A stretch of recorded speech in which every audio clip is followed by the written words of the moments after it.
So what I have here is kind of a code for what we're looking at. The black strand here is RNA. We know it's RNA because it's single-stranded, right? RNA has that single strand. The orange is DNA. We see two sides to it. It would normally be shaped into a double helix, twisted around. The orange or the black on the corresponding RNA are the sugar phosphate backbones. So that's the repeating sugar and phosphate molecules that are making up the backbone or the sides to the ladder. Yellow is adenine, blue is thymine,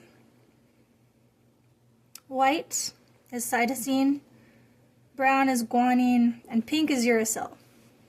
So we know that C pairs with G, A pairs with T, and DNA. But as we mentioned in class, C pairs with G, and A pairs with U for RNA, because RNA doesn't have thymine. RNA has to use instead uracil in order to match up. So what we're going to look at here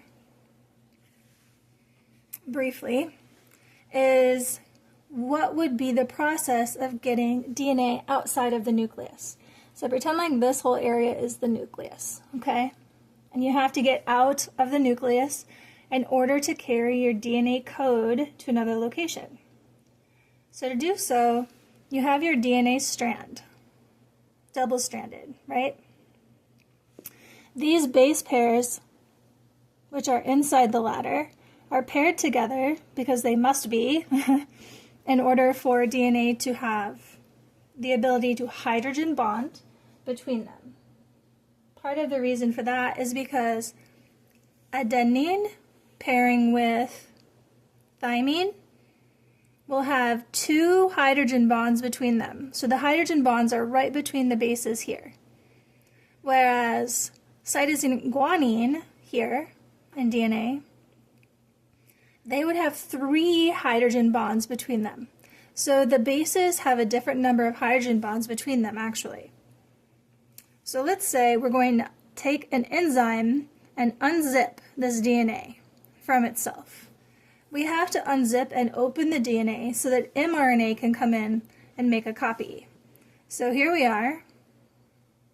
Together, we're going to break the hydrogen bonds and unzip the DNA. Now, we have to know which of the DNA strands is our template strand. A template strand, right? It's just something to copy for the process of transcription, to transcribe, to write. So we're going to use, really it has to be assigned, so we're going to use this strand as our template strand of DNA. For now, we're going to just assume this side of the DNA is unzipped. So when they're unzipped, they actually create kind of a loop.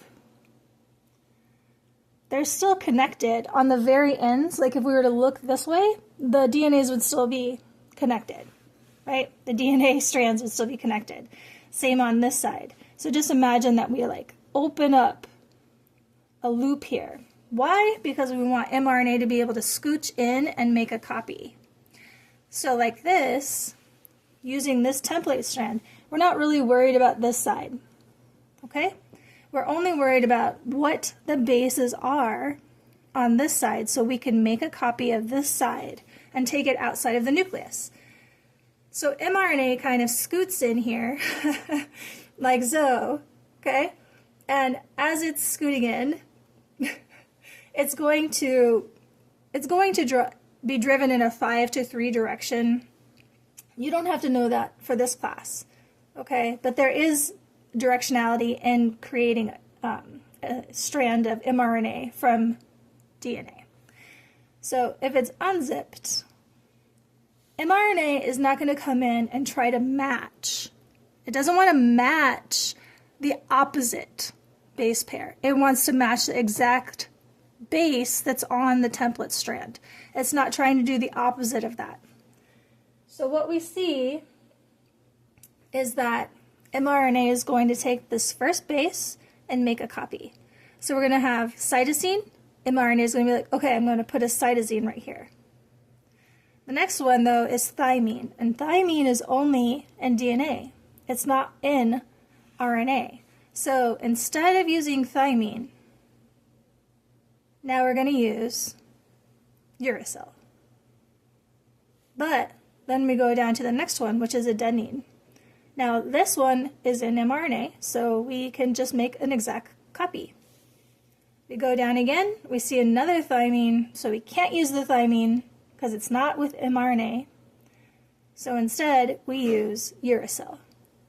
And our last one is guanine, and so RNA makes a copy of that guanine. Now, RNA has technically an exact strand of repeating base pairs from this template strand right here, okay? What happens next is mRNA is going to leave, and the DNA strand is going to zip itself back up together.